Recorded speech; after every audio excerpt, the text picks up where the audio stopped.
আমরা ঘোষিত ফেব্রুয়ারিতে নির্বাচন চাই এবং নিম্ন কক্ষে আমরা পিআর চাই না। আজকে বক্তব্য আমরা পরিষ্কার করেছি যে খেলাফত মজলিস আমাদেরকে বিভ্রান্ত করা হচ্ছে বিভিন্নভাবে, যে তারা নির্বাচন বিলম্বিত করার জন্য রাজপথে নেমেছে। আমরা বলি আমরা ঘোষিত ফেব্রুয়ারিতে নির্বাচন চাই এবং নিম্ন কক্ষে আমরা পিআর চাই না। ভালোভাবে বুঝতে হবে, নিম্ন কক্ষে আমরা পিআরের পক্ষে নই।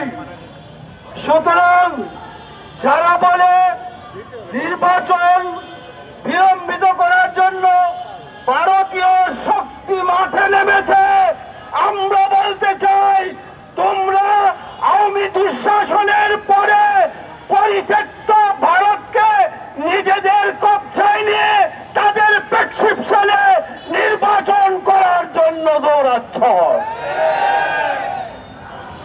আমরা জনগণের কথা বলি, জুলাই গণঅভ্যুত্থানের শহীদদের প্রতি এবং জুলাই যোদ্ধাদেরকে আইনি স্বীকৃতি দেয় জুলাই সনদ অবিলম্বে স্বাক্ষর করতে হবে এবং কার্যকর করতে হবে।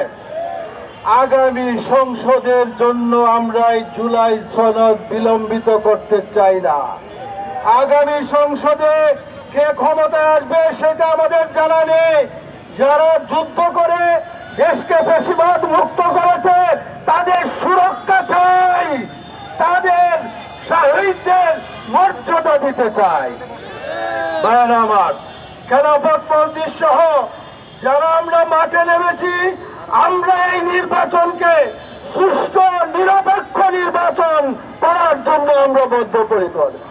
আমরা এই সরকার প্রতিষ্ঠিত হয়েছে কি করবেন? সংস্কার, তারপরে বিচার, নির্বাচন। সংস্কার, প্রয়োজনীয় সংস্কার এটা অব্যাহত রাখতে হবে এবং বিচার, দৃশ্যমান বিচার, এখন এই দৃশ্যমান বিচার হতে হবে এবং বিচারের কার্যক্রম অব্যাহত রাখতে হবে এবং অবাধ সুষ্ঠু নিরপেক্ষ নির্বাচন, আওয়ামী আমলের নির্বাচন আমরা চাই না।